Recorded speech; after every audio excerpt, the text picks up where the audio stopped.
everyone. In today's episode, we are diving into specific nutrition strategies that help to lower internal inflammation and conclude chronic inflammation, as nutrition is one of the greatest tools to balance and combat chronic inflammation. But before we dive in, we want to speak to resources for non-nutrition strategies to chronic inflammation that we spoke about in our most recent episode. So if significant gut imbalances or cortisol imbalances, which are kind of two of the dynamics that we spoke to on the root causes of chronic inflammation in our most recent episode, are at play, we really want to kind of understand what those specific dynamics are in that unique individual and address those. So functional testing is really going to be the best tool for us to understand what's at play in that unique individual. So functional testing in terms of the gut health piece would be a comprehensive stool test. And that's going to help us to identify and address any of the gut imbalances or dynamics that are causing and continuing to cause an inflammatory response in the gut. If we're looking at cortisol and the health of the adrenals, a Dutch adrenal test or any sort of Dutch test also measures and helps to kind of provide insight around the health of the adrenals and the function of cortisol and the level of all things to do with cortisol. So those would be kind of the best tools to help to address those root causes. And those are both tests that Jillian and I offer in our practices, and we see their value every day in the health of our clients. So to kind of continue to build those resources too outside of functional testing for more of the lifestyle approaches to inflammation, we have a wealth of past episodes where we've done more deep dives into some of the specific areas in lifestyle that we spoke about in the last episode that are definitely drivers of that kind of root cause of inflammation. So in our kind of for strategies around stress, our episode 3, all about stress. For strategies around sleep, we've got episode 7, all around sleep. And for strategies for blood sugar, episode 2, the roller coaster of blood sugar is really going to give you all of the strategies to really help to start tomorrow what you can that are going to be really impactful from a lifestyle approach. Because what we're going to focus on in today's episode is to really give you specific nutrition strategies that you can utilize, again, starting tomorrow to support the better balance and tolerance to inflammation in your body. So let's dive in. All right, so let's get started. And I want to start off with kind of the big picture focus here in terms of nutrition. So in terms of strategies for naturally lowering inflammation and specifically using food and nutrition for addressing the chronic inflammation that we discussed in depth in our last episode, we want to think about the big picture here before we kind of dive into the nitty gritty nutrition strategies and utilizing, functional foods and specific, foods and nutrients for lowering inflammation. So the big picture goal here is really to establish an anti-inflammatory dietary pattern overall. On a foundational level, we would encourage you to consider using the balanced plate or the gut and hormone healing plate, as we so lovingly refer to it as, that we covered in a lot of depth in episode 17 of the podcast. If you haven't listened to that episode yet, we would highly recommend giving that one a listen before you dive into these micro strategies that we'll discuss for lowering inflammation today. So using the balanced plate as a guide for meals is truly the foundation of establishing an anti-inflammatory dietary pattern. By using this tool to optimize meals, you will naturally prioritize many of the core aspects of this anti-inflammatory diet. And some of the key things that the balanced plate will help you do include bringing together balanced macronutrients for supporting blood sugar stability. So this means including an optimal balance of carbohydrates, protein, healthy fats, really at meals consistently throughout the day.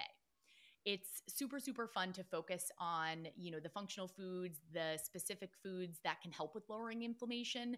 But it's really important to remember that, imbalanced blood sugar can be a massive driver of inflammation. So first and foremost, we want to make sure that we have our foundational meal components really, really dialed in and that we are supporting blood sugar on that basic level. using the balance plate as a tool naturally emphasizes lots of fiber-rich plant foods, including starchy and non-starchy vegetables. It encourages the adequate consumption of high-quality protein sources and healthy fats. And overall, if we're using the balance plate as a guide, we are likely well on our way to balancing blood sugar and eating a diet that's rich in whole foods and micronutrients, which is kind of the core of an anti-inflammatory dietary pattern. So wanted to start big picture there. Definitely check out, again, episode 17 on the balance plate for kind of deeper education and strategies for actually breaking down the balance plate and support for how to put that, into action in day-to-day life. And then lastly, before we dive into discussing specific foods and deeper strategies for lowering inflammation, we really want to point out that an anti-inflammatory diet is a diet free of guilt and judgment. If you are in a stage of your healing journey where you are attaching morality to specific foods, or certain foods are creating a lot of stress for you, a lot of shame, or a lot of guilt, this is incredibly, incredibly important to recognize. As a friendly reminder, there is no such thing as a perfect diet, and no one food is going to make or break your health journey when it comes to thinking about inflammation.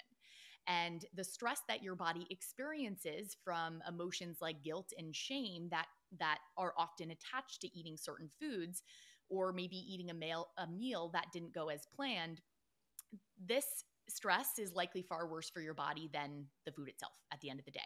So we felt it was important to kind of call that out as we dive into some of these deeper strategies for lowering inflammation with food. Such an important point. And I think, quite frankly, not talked about enough. Yeah, I could go off, on the deepest rabbit hole, or off on the biggest tangent on that one.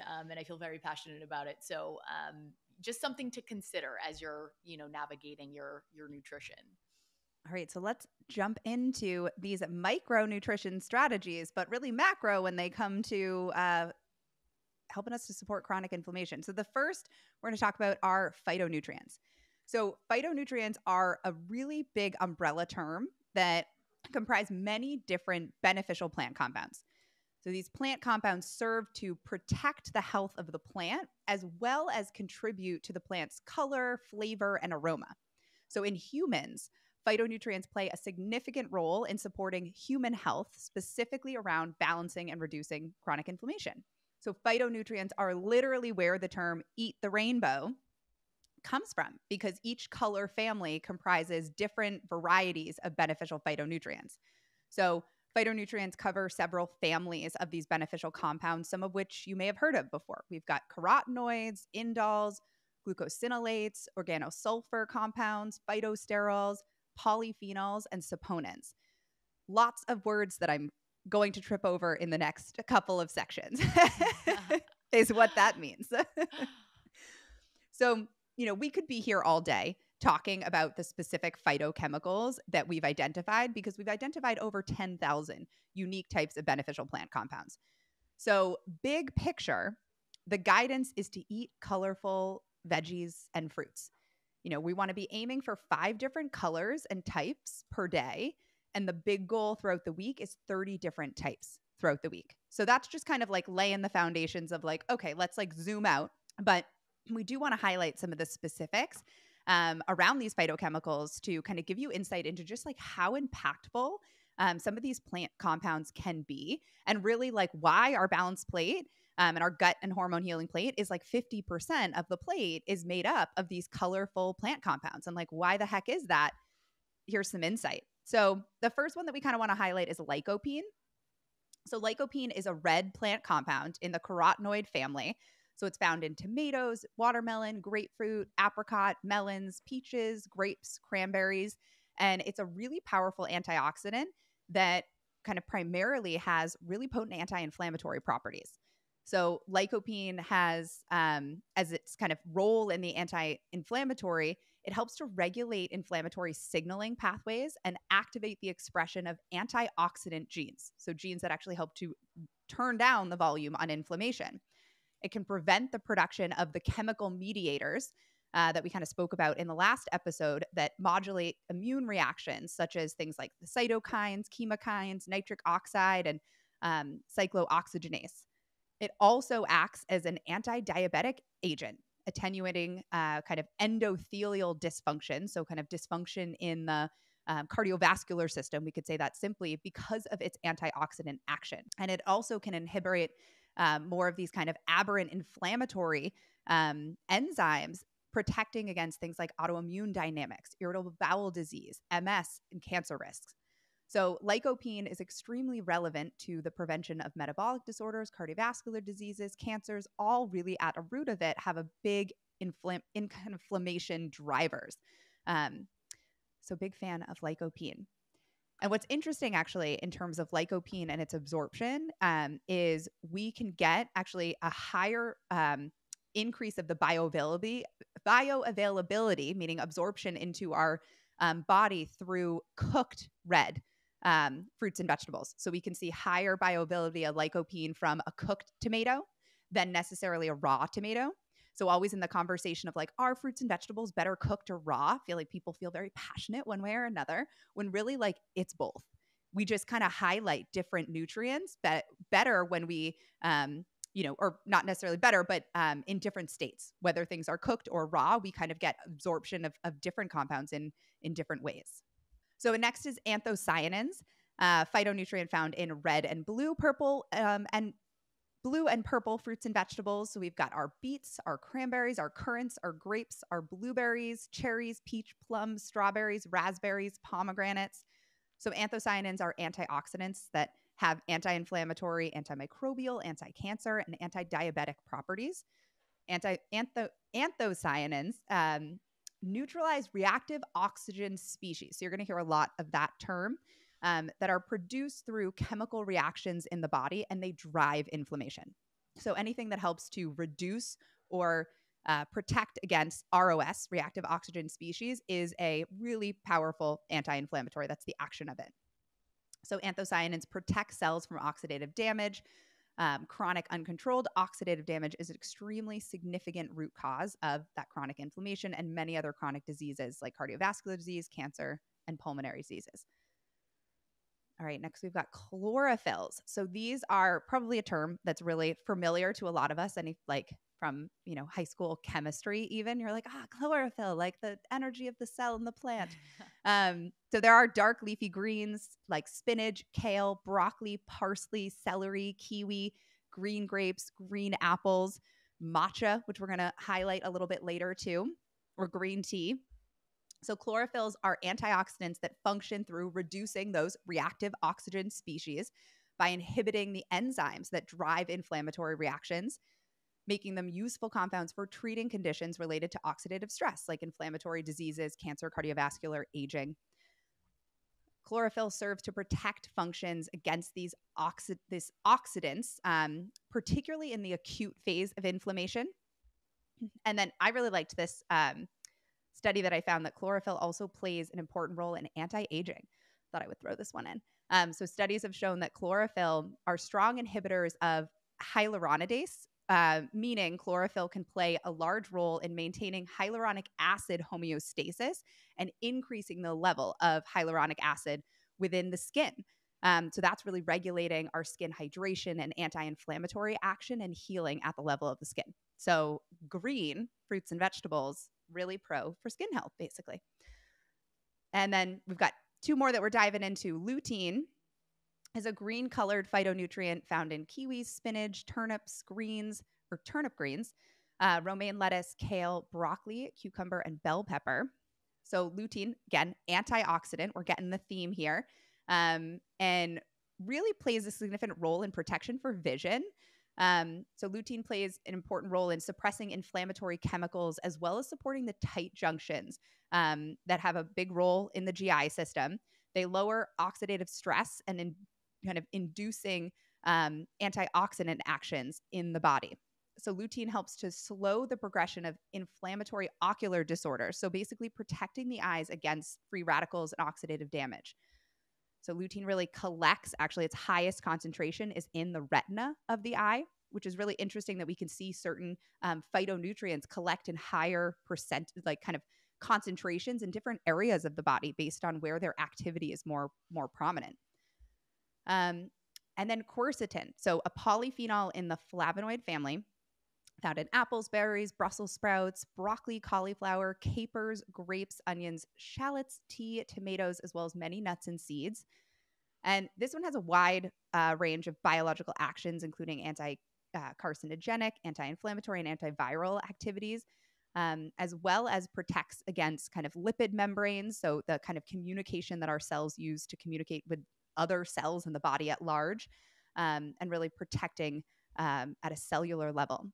So quercetin inhibits the production of many inflammatory producing enzymes, and it limits the LPS-induced inflammation in the gut. So that's one of those endotoxins that we talked about in the last episode. Quercetin also helps to inhibit the release of inflammatory cytokines and histamines, and is a stabilizer for the mast cells in both the gut and body. So helping to downregulate inflammatory allergic reactions in the body. And we use that kind of more therapeutically too, not just through food. So big picture, some of my favorite ways to increase the intake of colorful phytonutrients is I'm a big juicer. If you follow me on Instagram, I'm always sharing juices and concoctions. I like to make a batch of juices with leftover, like the fruits and veggies that are kind of like a little sad in my fridge that have been there for a little while. And I'll do that like 1 or 2 days a week. And I double batch, like I'll make a bigger amount. So I have juices for like 4 days of the week.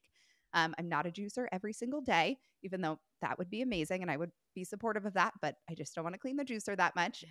So I find juicing to be fun. Not everybody's into it, but that's a great way. Smoothies are another great way. I love to add things like frozen cauliflower, zucchini, cucumbers, broccoli sprouts for like the extra veggies. And then really high antioxidant frozen berries are, wonderful smoothie ingredients that I feel like everybody can get behind. Thinking about adding a fruit or vegetable pretty much at every meal and snack is a good goal. We're looking for progress, not perfection. And then any recipe that you're looking at, Jillian and I both practice this, like beef up the amount of veggies. Like if a recipe is calling for like 1 bell pepper or like 1 cucumber, you're like, I'm going to make it 2. Or it's like 1 cup of something, you're like, I'm going to make it 3. We don't have to like overwhelm the poor recipe with just veggies, but usually some of the recipes that we might be using from like a cookbook or something, we could kind of like beef up the volume. And then don't sleep on the frozen. So frozen veggies, frozen fruit are like amazing. And honestly, sometimes like they're flash frozen.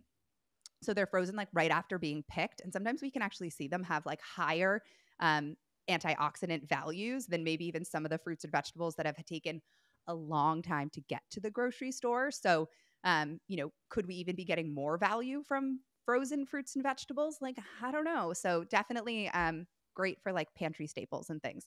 Jilly, do you have any kind of the practicality tips that maybe we missed? Well, first, I love that you called out kind of the piece on fresh versus frozen and cooked versus uncooked, because people do have very strong opinions in the health space about how veggies should be consumed, and ultimately there are pros and cons to all of these things. So I think the main focus being include a wide variety of plant foods, bright, colorful fruits and veggies, diversify, and choose what works for you, what works for your budget, your lifestyle, and ultimately you are getting a massive benefit from all of these things. And there's no right or wrong answer there in my mind in terms of cooked versus uncooked, frozen versus fresh. So I love that you pointed that out. In terms of the practicality with kind of getting in more of these bright, colorful fruits and veggies. I love your point about the recipes. I will reiterate too, with kind of like, doubling, tripling the amount of veggies. I am definitely like the queen of that. And Andrew's, it's funny, he's like kind of picked up on that too now, where, if he wants to make a certain recipe or he's like planning something for the week, he's like, oh, but this doesn't really have, much veggies, but we could add, green beans and cauliflower rice and this and that. But yeah, a lot of recipes are just like sparse on the veggies. And I'll call out, because it's like soup season right now too. Soup recipes in particular, it's like Yeah. celery, carrot, and onion, and maybe like some greens. I throw it all in there, and it's so easy in something like soup. So, if it's the weather's getting cooler where you are and you're taking advantage of, soups and stews and kind of those one pot meals, so easy to, chop up a bag of green beans and throw that in the mix, mushrooms, all sorts of things that you could just throw in, or even your frozen veggies, which is super Mm-hmm. easy. I'm a big fan of, kind of doing a little bit of food prep when it comes to the fruit and veggies at the beginning of the week. Even just like, okay, washing a bunch of fruit and having it, in a container right in the fridge, slicing up a bunch of veggies that I can incorporate into, snacks throughout the week, just things that create the path of least resistance. And I think bringing that intentionality to the grocery store, and kind of right when you get home, thinking about, all right, what can I sort of chop up and get ready to go for the week, so it can be really easy to bring these things into the mix. So, I think I just echo all of your wonderful full tips. And I think just finding small opportunities to increase, the non-starchy veg, and, really just the bright, colorful fruits and veggies as a whole. Yeah. And I think we can also, like, I was just thinking even too of like soups and stuff, that like the whole family of like beans and legumes, Mm-hmm. those are like really nutrient dense and antioxidant dense like plants. They're a little like, they've got a little bit higher of a starch content, which is not a bad thing, but just, they're not totally in the non-starchies, but like those count towards those like antioxidants too. But I totally feel the same. Yeah. In like, it's like chicken noodle soup with like a carrot. And I'm like, Yeah. what? Like, let's like get some like fun like stuff in there that's going to make the soup more interesting Yeah. too. But yeah, we can really like beef it up. Yeah. Yeah. And then, typically too, we're getting all those great anti-inflammatory compounds, but it's also more satiating, right? We got Yeah. more fiber, more bulk to meals, which always, feels good. Or your legumes, which are, super great source of fiber, and just like staying power, blood sugar stability.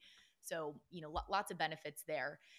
Next up on our list of anti-inflammatory kind of powerhouses is herbs and spices. So, this includes dried herbs and spices as well as fresh herbs. Not only are herbs and spices an incredible way to flavor your food from, kind of a taste perspective, but they also contain really amazing chemical compounds that do have the ability to disrupt inflammatory pathways and even to inhibit the release of inflammatory messengers in the body. The anti-inflammatory power of herbs and spices is also highly concentrated. So, these herbs and spices are very dense from an anti-inflammatory perspective. To give you a more tangible way to understand the benefits of herbs and spices, I want to take a second to talk about the ORAC scale. ORAC is short for oxygen radical absorbance capacity. I will be saying ORAC for the rest of this segment. But this test, this ORAC test, is a test tube analysis that measures the total antioxidant power, or the total antioxidant capacity of specific foods and other chemical substances. Foods that score high in an ORAC analysis have the highest potential to protect to protect our cells from oxidative stress and damage. In studies done at the USDA Human Nutrition Research Center on Aging at Tufts, which, shout out, that's where I started my career in nutrition research. But researchers here reported that a daily intake between 3,000 to 5,000 ORAC units had a significant impact on plasma and tissue antioxidant capacity in the body. Not surprisingly, foods that score high overall on the ORAC scale are going to include lots of those bright, colorful fruits and veggies that we just talked about. But what might not be quite as obvious, or kind of talked about as much, is that really most all of the top kind of scorers on the ORAC scale are almost exclusively spices, which is crazy. And, I don't know about you, Abby, but I feel like spices just kind of get neglected. Or they're not, I don't know, not talked about, not utilized as much, I guess, as people are talking about, like, the phytonutrients and the fibers and things like that. Oh yeah. Or it's like, you open the drawer and it's like the sad spice that's like, I've been here for 3 years. And you're like, Yeah. oh, we need to refresh you. Like, A like let's get hundred some like, percent. yeah. And I think, it's a little daunting. I think for some people that they're like, do I need to buy like all the individual spices? So like I understand, but yeah, it's like, let's like liven up. And I feel like we'll get some good like application parts of Oh this, yeah. but I definitely feel like it's, surprising of like they are the top antioxidant containing foods. And, then that's a big statement. Exactly. And I think, yeah, just way underutilized. And to give you a couple kind of specific examples to put this into perspective, I was looking at the ORAC food list, one of the most up to date or kind of recent lists I could find, and I wanted to kind of compare some foods, a couple foods for you. So. One thing that I thought was really cool was that 3.25 cups of raw spinach has an ORAC score of about 1,500, while one teaspoon of ground cinnamon has an ORAC score of over 5,000, like 5,250. This means that 1 teaspoon of ground cinnamon essentially has the same antioxidant capacity as over 11 cups of raw spinach. 11 cups of raw spinach for 1 teaspoon of cinnamon, which is crazy. And again, we're speaking just to the antioxidant capacity. Obviously, certain, spinach is going to have other, nutrients, micronutrients, things involved. But I thought that was pretty crazy. Another example is 1.5 cups of raw broccoli has an ORAC score of about 1,510, while 2 teaspoons of turmeric has an ORAC score of over 10,000.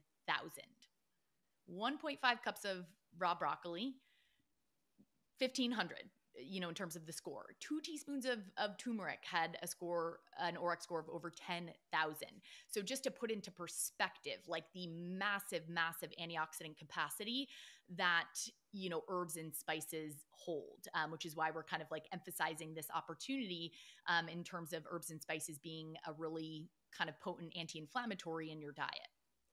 So we wanted to point this out again because we feel like herbs and spices get forgotten, or maybe we use them as a garnish, to make something look nice at the end of cooking. And in no way, shape, or form is this like discouraging the consumption of fruits and veggies. Obviously, we just talked about the benefits there. But they are lower down on the ORAC scale. And ultimately, a diet that is rich in a wide variety of fruits and veggies is going to be foundational for, that anti-inflammatory dietary pattern. But if we start to integrate some of these potent anti-inflammatory herbs and spices, this can really, kind of take us to the next level with our, anti-inflammatory diet. So we really want to encourage you to be heavy-handed with your herbs and spices. And now we want to chat about some of our kind of favorite or top anti-inflammatory herbs and spices, and give you some, tangible strategies or tips for actually incorporating these regularly. So first up, I wanted to mention dried oregano, rosemary, and thyme, which are actually 3 of my like favorite dried herbs to use regularly. I feel like especially oregano, I feel like I burn through jars of oregano. But interestingly, these 3, so again, oregano, rosemary, and thyme, they make up, I think they're number 2, 3, and 4 on the ORAC scale, or they're, definitely all in the top 5. So I love using these herbs if I'm making a quick salad dressing. Just goes really great if you're making a vinaigrette, especially like a Greek vinaigrette, which is really nice. I also love using these if I'm like marinating chicken, marinating shrimp. They're great to throw in with olive oil, salt, pepper, garlic, some lemon. Or if I'm making, a red sauce or a pasta sauce, I'll throw a whole bunch of these herbs in there. Or with a batch of soup. Again, just loading it in. You can't really go wrong in my mind in terms of, it's hard to overdo it. I tend to like things pretty flavorful, and I'm, super heavy handed, I think, with like, garlic, onion, all the herbs and spices, but you just can't mess it up in my mind. Oh, I'm fully in agreement there. Like I've never added, I mean, definitely like too much salt. I'm like, oh, okay, went a little heavy-handed Yeah. there. But like herbs and spices are not that. It's like you're not going to get like smacked in the face with like thyme. It's like if No. anything, like you can always add more. Yeah, exactly. Exactly. So those are three great ones. Another really amazing one is cinnamon, which, I mentioned above in terms of doing that little comparison with some foods on the ORAC scale. But, this is definitely a favorite of mine. I think, Abby, also a favorite of yours. I feel like Top. I see you, yeah, you Mhm. using all the cinnamon as well. So cinnamon contains really high amounts of antioxidants, and it's also beneficial for supporting insulin sensitivity and blood sugar balance, which we've talked a little bit about in, other contexts or episodes on the podcast. But really today, highlighting the anti-inflammatory benefits of cinnamon. One of my favorite snacks at the moment is a sliced apple with almond butter or peanut butter topped with a boatload of cinnamon. So good. It's amazing, kind of the transformation an apple with nut butter can take when you slice it up and put some cinnamon on it. Cinnamon has that like natural sweetness, which is nice. So it also, really enhances things from a taste perspective. I've also really been into, clearly I'm in like fall mode right now, Mhm. really into dicing up an apple. So I'll dice up, a whole apple pretty small, and then I'll saute it in either some coconut oil or ghee and a boatload of cinnamon. And then I'll use this as a topping for Greek yogurt or chia pudding. Oh, it is so good. I stole that one from you, and I do that frequently now. It's like where So good. oh my gosh, it's so good. Um, so those are some things I've been loving recently. I also love, throwing cinnamon on top of, coffee. Even if I'm making a hot coffee, I'll sprinkle cinnamon on top. A great anti-inflammatory boost, and gives it that nice kind of natural, subtle sweetness as well. But ultimately, you could throw cinnamon into your smoothie. You could throw it into your oats. You could throw it on your toast with nut or seed butter. Anything that you're, kind of has I think, a little bit of a sweeter vibe, it's going to go well in.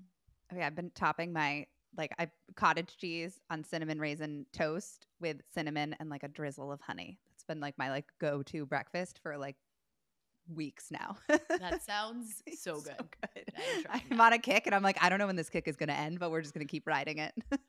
I love that. Next up, we have turmeric. Turmeric is one that most of you have probably heard of.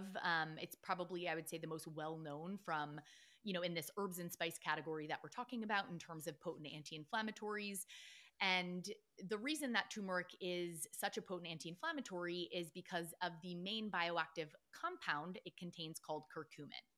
Curcumin works by downregulating the activity of specific enzymes that are released in the body that either induce or amplify an inflammatory response. It also inhibits the production of inflammatory cytokines. Some of the big ones that we mentioned in our first episode on inflammation, the TNF alpha and the IL-6, or the interleukin 6, amongst a whole bunch of others, in terms of what curcumin can actually modulate or impact from an inflammatory cytokine perspective. So a lot of research around curcumin and lowering inflammation. Curcumin is also something that we definitely will use therapeutically in practice, in terms of,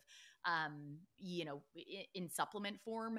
But with incorporating it into your diet, there's a tremendous amount of opportunity there, and just lots of benefits. Also to point out, which I think, a lot of people know this, I feel like this is a fun fact that like went crazy for a while, but just to mention this again for anyone that hasn't heard this, you can actually significantly increase the bioavailability or the absorbability of curcumin in your body by pairing it with black pepper. So some of my favorite ways to use turmeric include making turmeric rice. This is probably something that I do. I do this very often. It tastes amazing. I'll cook rice, but I'll cook it in bone broth, and then I'll add, turmeric, black pepper. Sometimes I'll like saute some garlic and onion and throw it in there, and it like transforms rice. It's so good, and the rice ends up being this like really beautiful, orange color, which is fun. I also love, using turmeric in marinades for like chicken or fish. Also in, curries, soups, stews. It, works super, super well. I would say those are kind of the most common ways that I use it. Yeah. I love that in the rice. I love like coconut rice, but Oh, I'm like, so good. oh, like that could be another, like just like step up the um like flavor and experience of like coconut rice, and then like I always like throw like cilantro in there. So you're like, eat another boom pow of Oh like yeah. Oh yeah. anti-inflammatory. I I've been like love a it. running since we've been building out this outline. I was telling Jillian before, like there's just like a running list in my head that I'm like checking off all the like anti-inflammatory foods that like we naturally like now are just part of our like routine. But I've like been giving myself like extra credit points every time I like eat like a powerful one for the last like 2 weeks. I'm like, I'm Bonus. so proud of myself. Literally, I'm like, oh, Yeah. it's like a video game.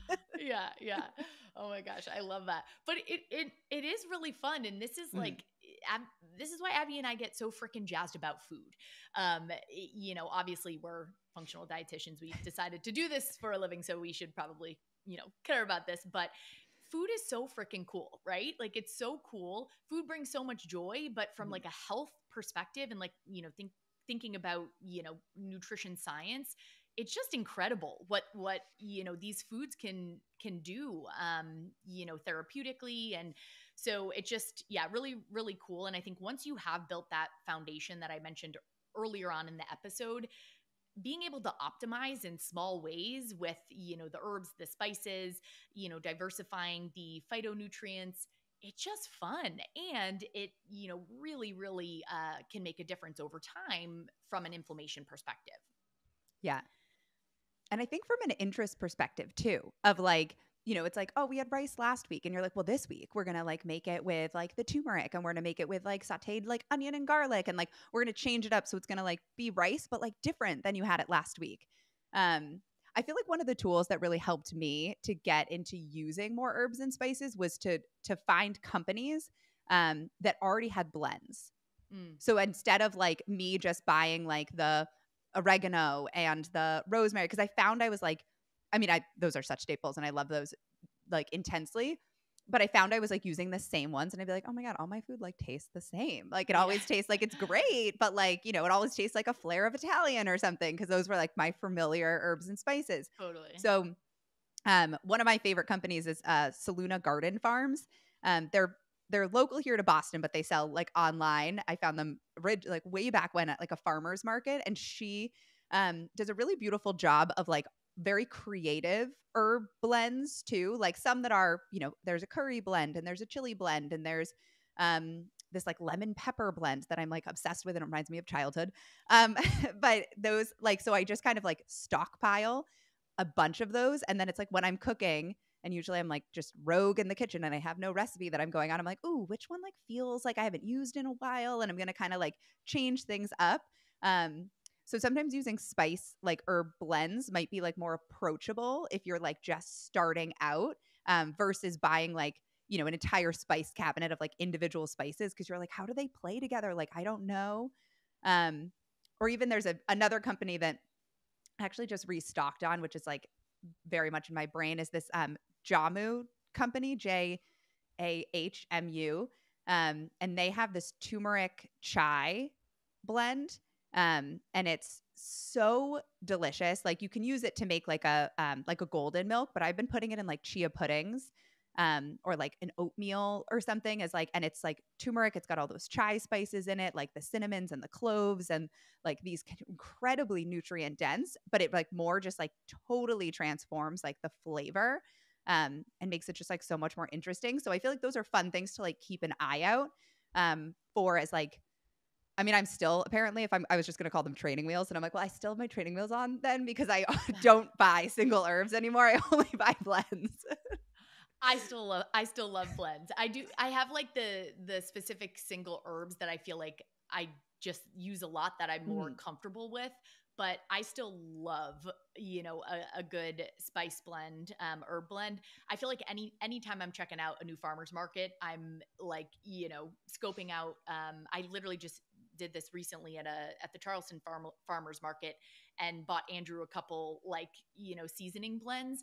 And it's fun because you can, from a flavor perspective, like transform a pretty basic meal with a fun spice blend. And it, I think it is a good introduction if you're like newer to herbs and spices. But I think for anyone that's cooking at home a lot, it's just an easy, approachable way to keep food really interesting and, to kind of diversify, things from a taste perspective, but then also to get, all of the exposure to the great anti-inflammatories that we're talking about as well. Win-win.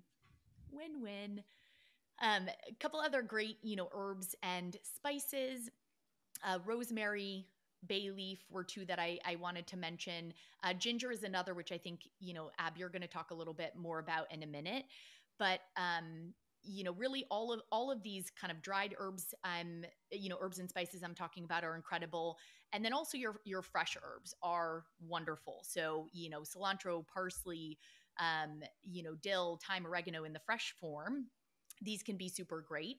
And again, can sort of transform a meal and add just that potent anti-inflammatory punch that we're looking for. Those are what often end in my juice too at the end of the week, because I'll like want to include like the cilantro or the parsley. And then I'm like, well, I got like a giant batch of parsley. And I'm like, how much parsley can I use? And then I'm like, oh, I just juice the extra. So it's like that. Or like a green sauce is another thing we've talked about in terms of people that are like, oh, I want to start using these fresh herbs. But like then they just, go to waste because I only use the whatever quarter cup or something that, the recipe is asking for. So just thinking about like creative ways you can turn them into like a green sauce, which we've kind of talked about before.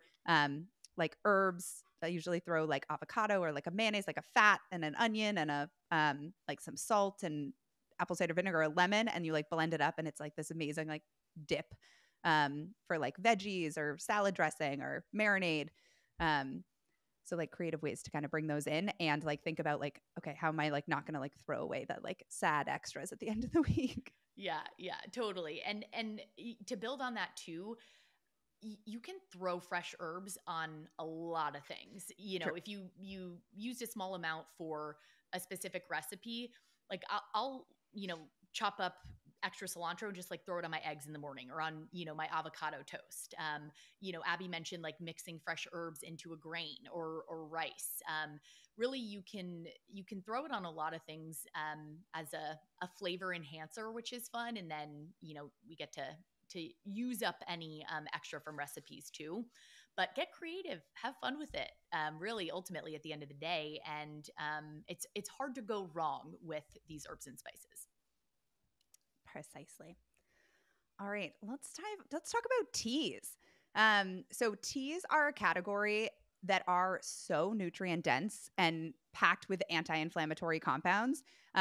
Generally speaking, we can confidently say that like all types of teas provide anti-inflammatory benefits. So like if you are a tea drinker or curious about tea, or like sometimes I like tea, like you are doing yourself a world of good. So, whatever type of tea that you're drinking, if we're not calling it out today, like keep doing it if it feels good. But we do have some biggies that we want to highlight. The first is green tea.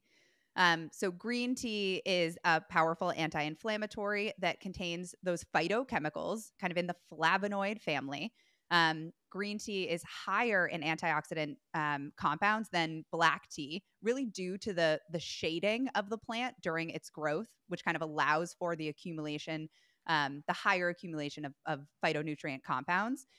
So black tea is a form of anti-inflammatories as well, but green tea is going to like take it one step up. The main anti-inflammatory polyphenol in green tea are catechins, most notably ECGC, which I am not going to say that word. So ECGC helps to suppress the actions of key enzymes that promote inflammatory actions. And it also promotes the activation of antioxidant substances in the body, such as glutathione and glutathione peroxidase. So helping to kind of scavenge those free radicals and really inhibit inflammatory responses. So catechins have shown significant benefit, interestingly enough, in IBD, so irritable bowel disease, and IBS, really by helping to promote the growth of beneficial intestinal bacteria and regulating the balance of the intestinal flora, and also helping to regulate the tight junctions in the colon. So that's really stabilizing to the gut barrier, protecting against things like leaky gut or intestinal permeability, which are major drivers of chronic inflammation in the gut and in the systemic body. So big fans of green tea and the ECGC kind of actions for that. So catechins are naturally found, again, in black tea, in coffee, in berries, and in grapes. Matcha and green tea, they're kind of similar, just a different delivery. Matcha is the whole leaf that then kind of gets pulverized into the powder, and green tea is we're really just kind of steeping the leaves as opposed to consuming the whole leaf. But both of those contain catechins and ECGC. Matcha does contain about 3 times the amount of ECGC than a lot of the kind of popular varieties of green tea. And then our favorite brands for tea, because we do want to be kind of consuming the kind of highest quality of teas, and do find it helpful that tea companies do some like testing for the kind of quality and standards and protecting against some like chemical compounds that can be unintentionally part of the teas. So if you're looking for matcha, we're big fans of Peak Tea. And if you're looking for green tea, we love traditional medicinals. Peak Tea also actually has some green tea varieties as well. Love those brands. One thing I'll add, if you're a loose leaf tea person, I like doing like herbal infusions, or buying like bulk blends. Mountain Rose Herbs is a great one in terms of quality. Whenever it comes to herbs and and spices, but things that are coming from the ground and they're sort of in this concentrated form, there's always like a higher risk. Same thing like we talked about with plant protein powders, just higher risk for contaminants, and specifically higher levels of things like heavy metals, which ideally we want to avoid. Very, very good point. Next is holy basil or tulsi.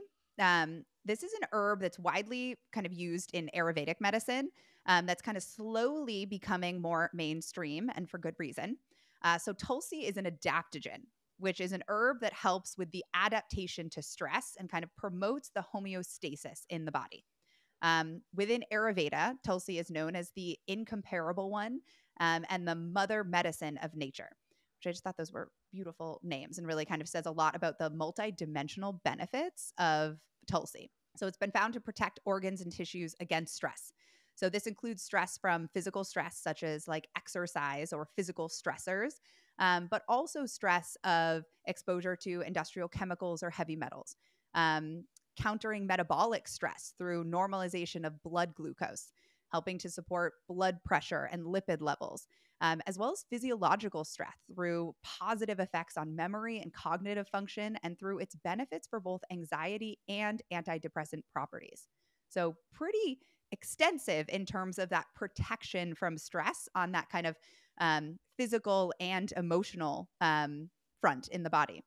So tulsi also protects against toxic chemical-induced injury by increasing the body's levels of antioxidant molecules, such as those glutathione that we've mentioned, and really helps to protect our cells and their membranes by kind of mopping up damaging free radicals in the body.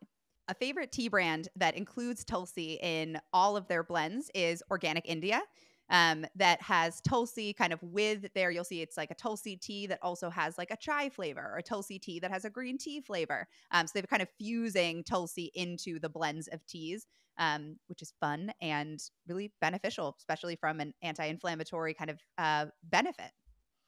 I love the Organic India Tulsi teas. Specifically, need to call out the Tulsi Rose, the Tulsi Hibiscus. I would say those two are my favorite, and they have like kind of sweeter, brighter, florally type flavors. And then I also love the Tulsi Peppermint if I'm in the mood for kind of that vibe. But I love their teas. Tulsi Peppermint is like where I live. Like peppermint tea is like one of my absolute favorites, but I haven't tried their hibiscus. So I feel like that's like my like spring summer Totally like thing. And I'll do it like a sun tea where you just like soak the tea bags like in a Sunday window, or you don't even need a Sunday window, quite frankly. You just kind of like put them in a, room temperature water. And just, it takes a couple like hours for them to kind of let their goodness out. But makes for Infusion. one that you could, easily put in the fridge and drink cold. Which in the winter, I'm a little bit more of a hot tea drinker, but definitely in the summer, like an iced tea is like so nice. Oh yeah. Yeah. Hibiscus definitely is more iced tea vibes in my mind as well. Mm-hmm. And the last one is ginger, or gingerol, which is actually the phytonutrient in ginger that has its kind of more pronounced anti-inflammatory and antioxidant characteristics. So gingerol helps to scavenge those free radicals, and really helps to actually reduce the activity of macrophages, which are kind of key immune cells that promote anti-inflammatory benefits. Ginger also has inhibitory effects on prostaglandins and leukotrienes, which can drive pain responses in the body. So this is really how ginger can mimic the action of an NSAID or an anti-inflammatory through its antioxidant mechanisms to reduce pain. We definitely utilize that in like kind of PMS. And the using of kind of ginger from a food medicinal standpoint, as well as even some concentrated supplement standpoints, to help reducing pain around like PMS. So really fascinating there. We like to enjoy ginger like sliced, just taking the ginger root, slicing it thin and putting it in the bottom of a mug, and then just pouring hot water over it and letting it kind of steep. So you're kind of making a ginger tea, but you don't actually need like a tea bag or any kind of fancy thing, just the ginger root. I always like to add a little honey and lemon to that. Certainly you could use like ginger in terms of like a tea, a ginger tea. You could juice or blend ginger. I like to make like a kind of concentrated tincture and adding like the other anti-inflammatories, maybe turmeric, lemon, and like honey, and making kind of a really concentrated tincture that then you could add to hot water and make like a tea. You could take like a little shot of it if you feel like you were kind of fighting off like cold or inflammation like symptoms. You could add it to just water. So kind of a lot of creative ways that you could use it, or even put it into like frozen into like ice cubes and then kind of using it a little bit more long term. And then certainly ginger can be used again as a supplement that we kind of utilize more like in practice as a therapeutic tool. A couple ways that I like to use ginger, just to build on that, for like a quick and dirty ginger tea, kind of similar to just slicing the tea and putting it in a mug. I'll just peel a big chunk of ginger and put it in a garlic press. So it'll, kind of, because I feel like sometimes with just slicing it, it doesn't get like, as gingery. And this makes for like a pretty potent, ginger tea. And then same thing as I like to add, lemon, a little bit of honey, which is super tasty. And then one other thing I was going to mention is building on our conversation about like, we've talked about rice a lot in this episode, which is funny. Something that Andrew makes, which I now love, is a ginger garlic kind of rice situation where he'll saute like a whole ton of ginger and garlic, sometimes onion, and then, mix that into rice. It kind of has Abby, like Nautilus That's what I vibes was I was like, ooh, yeah. like lemongrass ginger like situation. Yes. If anyone is in Boston or has visited Boston and has been to Nautilus, the duck, what do they call it? They're like giant duck dish. Yes. Oh have yeah. Have you not had that? Oh no, I've had it like multiple times. Like, oh, okay, perfect. I'm like, I probably shouldn't admit how many times I've eaten it. I ate it like that last week. rice, their it's ginger so good. garlic rice is, I think that's maybe where it like Andrew got inspired for it. But anytime we're making a dish with sort of Asian vibes or flavors and we're making rice, it's going to be like a ginger garlic rice. It's so good. That sounds so good. I feel like admittedly, I haven't really been like, I don't cook a ton with ginger. Like I use it in like the tinctures and teas, and like that's like kind of where my like ginger utilization, but I'm like, man, am I sleeping on ginger in like I think clearly my rice? I think you might be. Yeah, definitely in your rice. And I feel like that could go good with the coconut milk rice. But like completely, I'm like, wait, what? Ginger in my fridge is gosh. like, yeah, we've been eyeing you for for years. Yeah, stop throwing us in the juicer. Yeah, Heat us seriously. up, lady. Yeah. But I don't know if you saw, I posted a soup that I make that is a like turmeric chicken soup that has coconut milk in it, but it has Yum. like a boatload of garlic and ginger, sauteed in it, and it is delicious. So yeah, so you can I'll be tuning in. cook it as well. And then last little tip I wanted to mention here, because I recommend this often to clients when we're utilizing ginger. More often than not, it's going to be geared towards what Abby mentioned in terms of PMS specifically, painful periods and cramping, or that dysmenorrhea, and which is driven by the overproduction of prostaglandins, those inflammatory molecules. So I'll often have clients, just for something easy, buy the Ginger People, pressed ginger juice, which is just a pure, like 100% ginger juice. You can find it at a lot of Whole Foods or grab it on Amazon.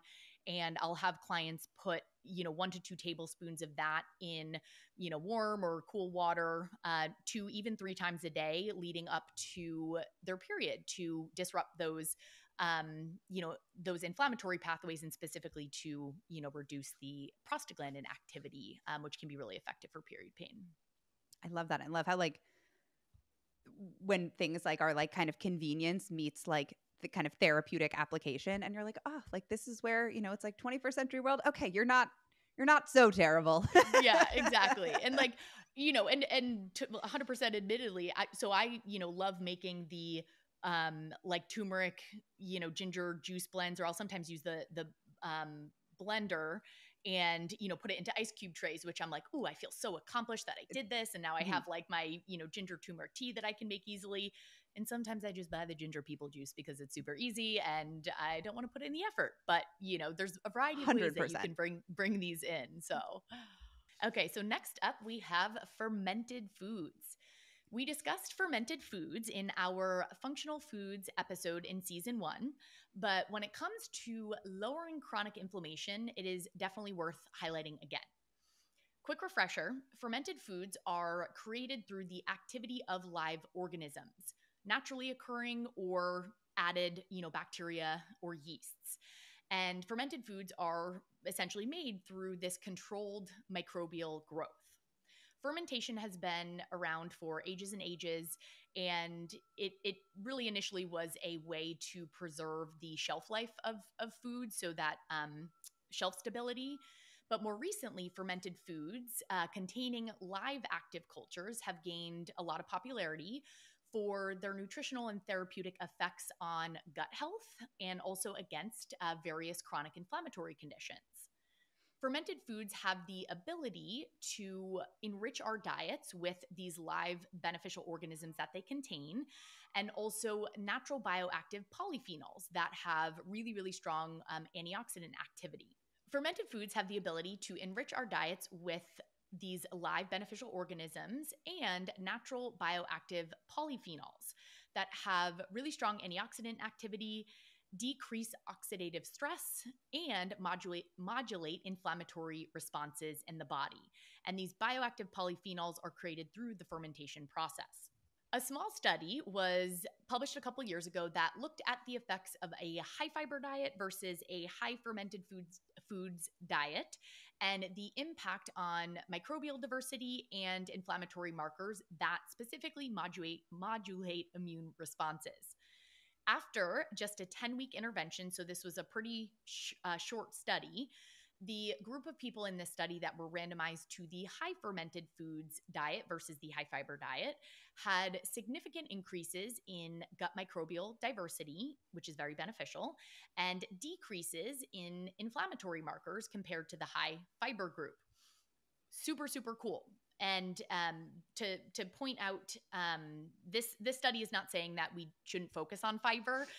This study is highlighting how quickly incorporating fermented foods consistently can actually benefit some of these inflammatory and immune markers, and help with supporting that gut ecosystem. And the two of these together, I think, both, Abby and I would agree. I won't speak for you, Abby, you can chime in, but I think the emphasis on fiber and the emphasis on fermented foods consistently, that's like, powerhouse situation right there in my mind. Oh yeah, I completely agree. And both of them is like start slow. If you're totally new to it, it's like, and you at no point do you need to be eating a full cup of like sauerkraut. Like I feel like that sounds daunting to like all humans, but sometimes I feel like when we think about fermented foods, it's like some of those really potent flavors that they have. People are like, "Oh, I don't like it." And I'm like, "Well, you don't need to eat it straight. Like mix it into a salad and it's like really therapeutically. It's like 2 tablespoons and we're going to get like some pretty bang for our buck there, especially when it's part of like a larger meal in like a bowl, which is what I feel like Jillian and I eat most of our meals out of like bowls when it like mixes with other foods and things. And I feel like when I talk to clients about that, they're like, oh, okay. Like I could do that. I was like just picturing like eating it straight. And I'm like, yeah, I don't mind it straight, but I much prefer it like mixed in with like other flavors. And then it's like the acid component with like, the savory and the fat and like all the things that chefs talk about that we want as part of our meals. Totally. And I will admit I could shovel the the sauerkraut, the fermented, foods in because I actually genuinely love the taste. But for a therapeutic benefit, what I always recommend to clients is 2 forkfuls. Two Mm-hmm. forkfuls, at a meal a day, and of a fermented veggie specifically. Sorry to take a step back to highlight the food sources of fermented foods. The fermented veggies Abby and I are talking about: kimchi, sauerkraut, really any fermented veggies. They have all sorts of, fermented veggies nowadays. I love the wild brine beet kraut. Mm-hmm. So good. You can get fermented carrots. You can get, all sorts of fermented veggies. So sometimes I think when we say fermented veggies, people immediately think about kimchi, which definitely has like a pretty potent flavor not everyone loves, but fermented veggies as a whole are phenomenal. Traditionally fermented veggies, and you only need a couple forkfuls, which is awesome.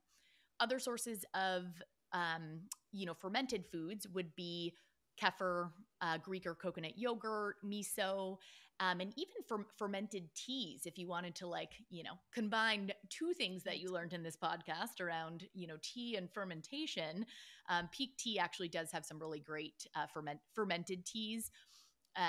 But just to give you a couple sources to explore, and again, if you're completely new to fermented foods, you don't need to go crazy and bring all these things in at once, or even to have them every day. Maybe choose one thing, to try, play around with some different ways to incorporate it, and see if there's some ways that you actually enjoy it and could, include it consistently.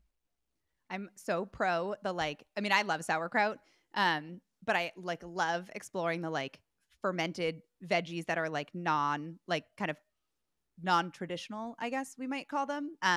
Micro Mamas has these silly dilly carrots that I am I know obsessed exactly with. what you're Oh talking my about. God. They're like shredded and they like create like they're not as I don't know, I find them just like easier to like massively consume.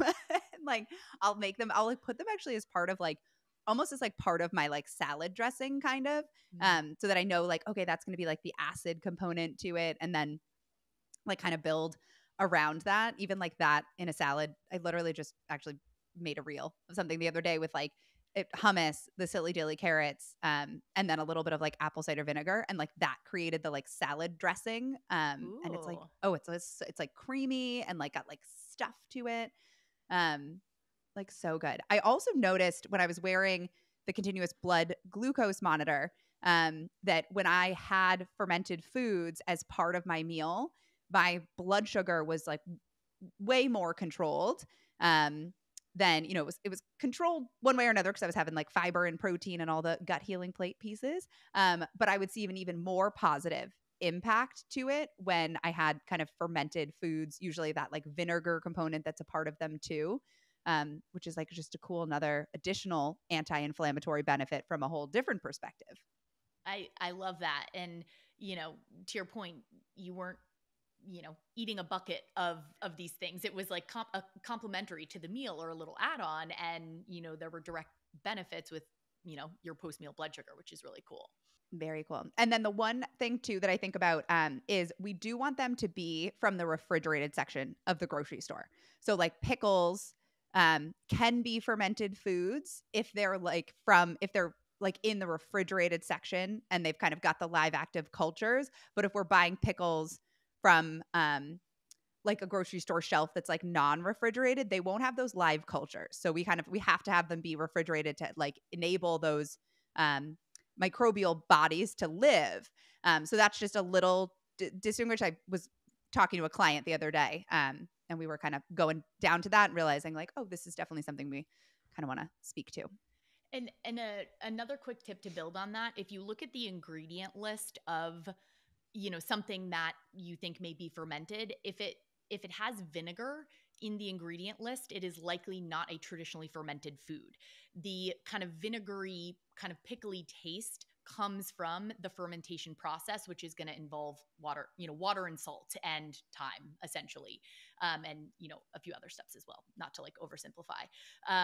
But if it contains vinegar, it likely is not traditionally fermented. That's a good tip. I actually I knew that, but I feel like I didn't like know that as clearly. So that's like very helpful to just being like, here's what we're going to look for in the ingredient label, like live active cultures and no vinegar. Yep. Yeah, exactly. There's your take on fermented foods, people. So a couple brands. I mentioned Wild Brine. You mentioned Micro Mamas.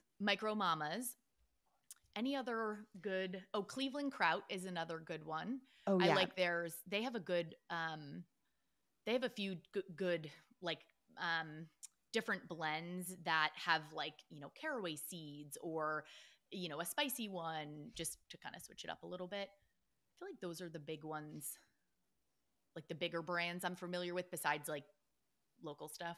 Yeah.